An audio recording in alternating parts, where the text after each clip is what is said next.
Hey everybody, today we're going to talk to you a little bit about investment properties.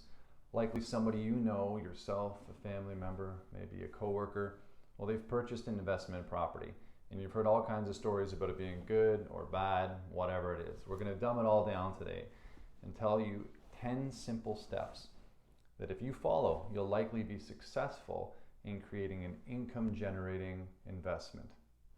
Whether it's short-term, long-term, whatever your goals are, these same steps usually apply, and most times are going to make sure that you've got a successful return on your investment at the end.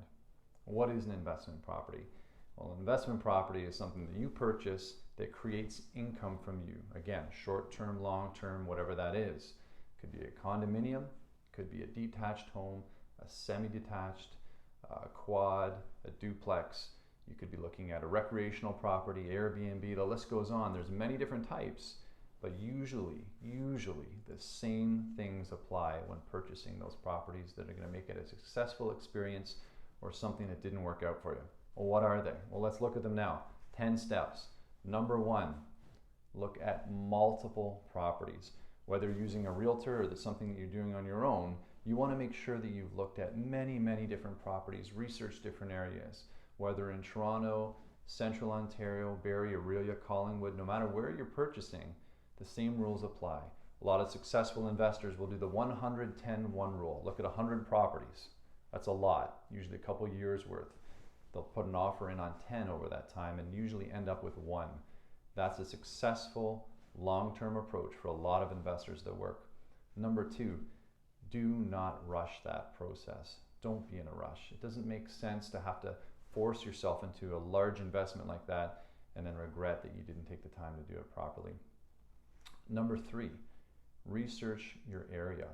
Look closely at different areas, different cities. All those things we're going to talk about shortly with another video about the best investment cities still in Southern Ontario. But take the time to research why someone would want to be a tenant of yours in one of those areas and what that's going to mean for you. Number 4, when you're looking at any property with a realtor, on your own, whatever the case is, make sure you get an inspection. There's nothing worse than hearing about somebody who later on ran into major foundational problems with the roof, the windows. Zoning is a huge deal. Are you allowed to have a tenant in that investment property? Whatever it is, make sure that you do your research properly. Number 4, who's your tenant? Carefully look at who that's going to be. Is that a student? Is that a professional? Is that somebody that's going to be gone in 6 months? Is that somebody you want for 5 years? When you can find out the exact demographic of who your tenant's going to be, it's going to help you in purchasing that property. Number 6, what's your investment goal? Write it down. Is it a short-term goal, 1 to 2 years? Long-term, 3 or 4, 5, 6 years? Is it an appreciation thing that you're concerned about? Are you concerned about monthly income? Number 7, cash flow positive. What does that mean? You've got cash flow positive, cash flow neutral, cash flow negative. Negative means you're making or losing money rather every single month. Some extreme circumstances allow that to be a good move, usually not. Cash flow neutral. Cash flow neutral means that you're not making any money, you're not losing any money every month. Again, in extreme cases, when you've paid very little for the property and it's an appreciation purchase, sometimes that makes sense. 99% of the time, you want your property to be cash flow positive. Every month, after every expense that you've put into that, after everything you've paid, every bill, when you get your check from your tenant, you're making money. Whether that's a 7, 8, 9, 10, 11% cap rate, whatever it is, you're making money at the end of the month. That's the most important thing for you. Those properties are still available in Southern Ontario, in Toronto, in the GTA. We'll talk more about where you can find them and what properties are specifically suited for those cap rates. Number 8, when it comes to the property that you're looking at, do a proper cash flow analysis. So what we were just talking about with cash flow neutral, cash flow negative, or cash flow positive, I'll get you a free downloadable Excel sheet that's going to be able to help you put in numbers. You do it yourself. You'll easily be able to see if the property you're interested in is cash flow positive, cash flow negative, or cash flow neutral. Again, you want to be in the positive. That sheet will help you do it. A couple clicks, you'll have it.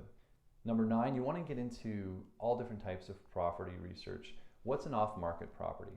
An off-market property is something that is not currently listed on realtor.ca. A realtor who's good and knows what he's doing will be able to provide you all kinds of market research about what cash flow positive properties have become available in that market recently that were never on realtor.ca. How did someone get them? Did they knock on the door? Did they find another website? Did they hear it from a friend? There's ways that you can purchase a property off market that's going to be a successful investment for you. It's just finding the right realtor to help you with that. Number 10, what is your exit strategy? Nobody knows what the market's going to do. Not even the best realtor in the world will be able to tell you long term what the real estate market is going to do. So do you have an exit strategy with your investment property? Very important. And that's about it. Look for another video shortly to follow this one that's going to detail the specific cities in Southern Ontario, Peterborough, Kitchener-Waterloo, Barrie, other areas like that, where you're going to be able to find amazing deals on cash flow positive properties outside of the Greater Toronto area.